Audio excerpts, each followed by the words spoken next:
সুকন্যা, মেলা তো প্রায় শেষ, আর মাত্র কয়েকদিন বাকি। আজ ছুটির দিনে বই মেলায় আপনি পাঠক এবং দর্শনার্থীদের ভিড় কেমন দেখছেন জানাবেন।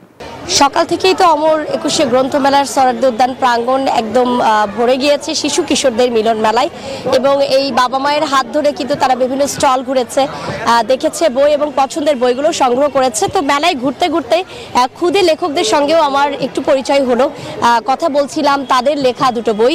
আমার সাথে এই মুহূর্তে রয়েছে আহসানুল বাশার, এবং সে আসলে লিখেছে তার ছোট ভাইকে নিয়ে, দুষ্টু মিষ্টি ইউসুফ তার ছোট ভাই, এবং নিজেকে নিয়েও লিখেছে সে সেন্ট মার্টিন দ্বীপে ঘুরতে যায় এবং সেই অভিজ্ঞতার কথা বর্ণনা করে সে লিখেছে আহসানের অভিযান। এই দুটো বই নিয়ে সে মেলা প্রাঙ্গণে রয়েছে। একটু কথা বলতে চাই ক্ষুদে লেখকের সঙ্গে।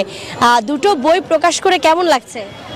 মানে অনেক একটা লেখক ভাব এখনই চলে আসছে। এটা আমার আগেই স্বপ্ন ছিল যে বড় হয়ে একটা খুবই বড় লেখক হব, ঠিক আমার দাদার মতো। এই লেখার অভ্যাসটা আমি পেয়েছি আমার দাদাদের থেকে। আমি তাদেরকে সারাক্ষণ খেয়াল করতাম যে তারা লেখালেখি করতো, তো এরকম তাদেরকে দেখে আমি মানে লিখতে চেয়েছিলাম। লেখালেখিতে অনুপ্রাণিত হয়েছ। এই বধূটি যারা আসলে কিনতে চায় তারা তো স্টলে পেয়ে যাবেন। আশা করছি শিশু চত্বরেও এরকম অনেক লেখকের সঙ্গে ছোট ছোট করে কথাবার্তাও হচ্ছে, এবং সেই সঙ্গে খুদে পাঠকরাদের আজকে সমাগম তো অনেক বেশি। তারা ঘুরে ঘুরে বই কিনছেন, দেখছেন পছন্দের। এখানে ছবি আঁকার যে বইগুলো রয়েছে সেগুলোরও বেশ কেনাকাটার ভিড় দেখতে পাচ্ছে, এবং প্রকাশকরা বলছেন অন্যান্য দিনের তুলনায় আজকে কিন্তু শিশু কিশোরদের এই বই নিয়ে আসলে বই কেনাকাটার অভিযানটা চলছে, এবং চলবে রাত 9টা পর্যন্ত আজ।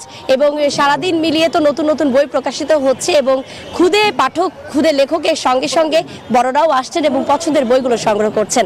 অমর একুশে গ্রন্থমেলার এই বইমেলা প্রাঙ্গণ থেকে আমার কাছে এই ছিল সর্বশেষ। ফিরছি স্টুডিওতে।